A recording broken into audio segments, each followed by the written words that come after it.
extériorisé ou non extériorisé. Ça, c'est une image représentant la vitrepression des pétéchis. Ça, ce sont des vibis avec des traînées. Ça, ce sont des échymoses. Ça, ce sont des purpura nécrotiques. On voit bien les nécroses au niveau des genoux de l'enfant. Comme diagnostic différentiel, le purpura ne doit pas être confondu avec les érythèmes, qui sont des rougeurs de la peau par dilatation vasculaire dermique, qui s'effacent à la vitrepression. Les télangiectasies, ce sont des aspects en branches d'arbres morts ou étoilés qui s'effacent aussi à la vitrepression. Les angiomes ont un aspect de boule rouge, bleutée, voire violette posée sur la peau ou soulevant la peau, qui aussi s'efface partiellement à la vitrepression. La maladie de Kaposi, les lésions sont violacées ou brunâtres qui sont en règle nodulaire et volontiers associées sur les membres inférieurs à un œdème dur. Comme diagnostic de retentissement, il faut distinguer les éléments de gravité d'un purpura. À la clinique, on peut noter une hémorragie ou une lésion des muqueuses, un collapsus, choc, une dyspnée ou bien une hypoxie, un syndrome abdominal, une confusion, la raideur méningée, le coma, le purpura nécrotique extensif. Dans ces cas, on a une grande urgence. Les signes de gravité paraclinique, une thrombopénie qui est inférieure à 20 000 par millimètre cube, une CIVD avec le TP qui est bas, TCA bas et les dédimètres élevés. Le score hémorragique de Buchanan qui évalue le risque fonctionnel vital immédiat, comme l'a si bien expliqué notre collègue hier, qui va du grade 0 à 5. Le grade 0, il n'y a pas de sévérité, il n'y a pas de saignement, il n'y a pas de signe. Le grade 1, le saignement est mineur. À la peau, il y a moins de 100 pétéchis ou bien moins de 5 échymoses. Les muqueuses sont normales. Le grade 2, la sévérité du saignement est moyen ou bien peu sévère. Il y a plus de 100 pétéchis ou bien plus de 5 échymoses. Les muqueuses sont normales, ne sont pas atteintes. Le grade 3, qui est modéré, avec un saignement modéré, les muqueuses sont saignantes. Il y a des saignements des muqueuses avec épistaxis, bulle intrabuccale, saignement intestinal, hématurie, métrorragie. Le grade 4, qui est très sévère, avec des saignements muqueux nécessitant un geste ou suspicion hémorragique interne. Le grade 5 met en jeu le pronostic vital, avec une hémorragie intracrânienne ou hémorragie interne mettant en jeu le pronostic vital aussi. Ces retentissements sont dus le plus souvent à 4 situations d'urgence à craindre en cas de purpura. Un purpura fulminante, un syndrome hémorragique secondaire à une thrombopénie profonde, une hémopathie maligne, une microangiopathie thrombotique. Ces situations nécessitent une prise en charge rapide et efficace que nous avons développée dans le diagnostic étiologique et le traitement.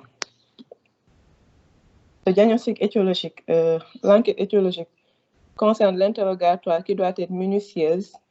On doit noter l'âge, le sexe, l'origine ethnique, le développement psychomoteur, le statut vaccinal, la scolarisation, les antécédents personnels ou familiaux, tels que la fratrie, la notion de consanguinité chez les deux parents, le niveau socio-économique, les maladies dysimmunitaires, les antécédents familiaux ou personnels de maladies hémorragiques, l'existence d'un terrain particulier tel qu'une drépanocytose, un VIH, le déficit immunitaire primitif, l'asplénie, un contexte particulier, infectieux, récente, virale ou bactérienne, tel qu'une prise médicamenteuse, une pathologie connue, telle qu'une conjonctivite, valvulopathie, néoplasie.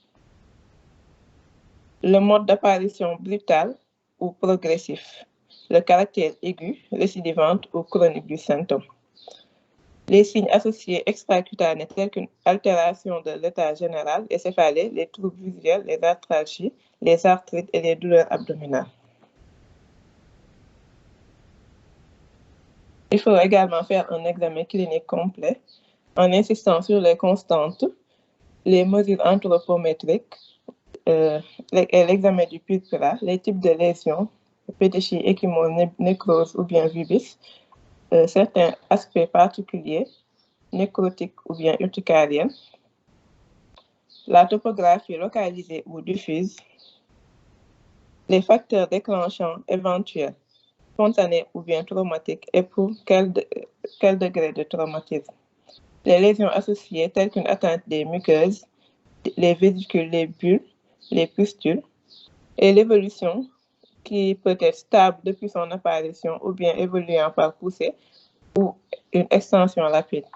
L'examen physique complet des autres appareils en recherchant des signes d'orientation vers une étiologie, tels qu'un syndrome tumoral, un HTA, une anomalie articulaire et des foyers infectieux.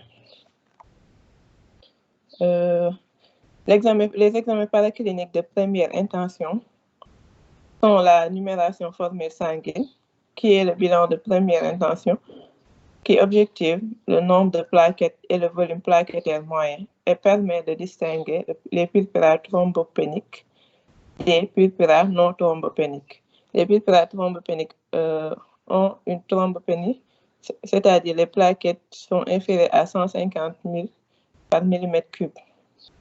Les purpura non thrombopéniques avec des taux de plaquettes normales.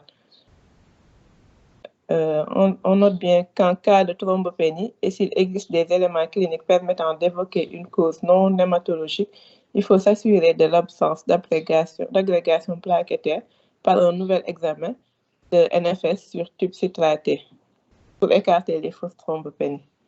On réalisera également un frottis sanguin, le taux de réticulocytes, le TP et le TCK. Les autres examens réalisés en fonction de l'étiologie suspectée et des retentissements sont la CRP, l'hémoculture, plus ou moins la PL, quand on a un purpura fébrile, le groupe sanguin Rhésus, la créatinémie, la recherche d'hématurie et de protéinurie à la bandelette urinaire, le test de Coombs direct en cas d'anémie hémolytique, l'imagerie cérébrale telle que le scanner, l'IRM et le fond d'œil en cas de céphalée ou de signes neurologiques anormaux. Les imageries abdominales en cas de syndrome abdominal aigu, vomissement, subocclusion, méléna, métrorragie, traumatisme. Ça, c'est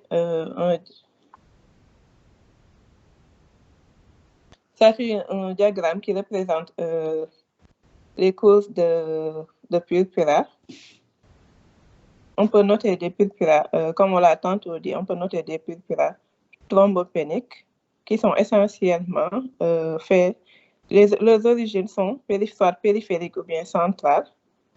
Les étiologies sont citées ici. Nous allons développer dans la suite de la présentation. Et les purpura non thrombopéniques, il faut d'abord faire le bilan d'hémostase. Si le bilan d'hémostase est perturbé, on note les thrombopathies qui sont les causes. Si le bilan d'hémostase est normal, il s'agit des purpura vasculaires essentiellement. Donc, les purpura vasculaires et les purpura thrombopéniques d'origine périphérique sont les plus fréquents.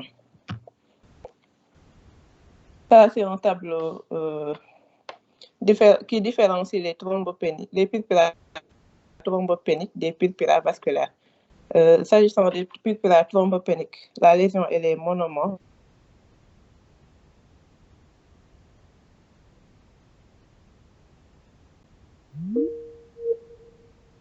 Les purpura thrombopéniques, ils sont non infiltrés, non nécrotiques, diffus, avec une localisation cutanéo-muqueuse, avec un syndrome hémorragique associé souvent avec épistaxie ou bien gingivorrhachie, avec une poussée unique.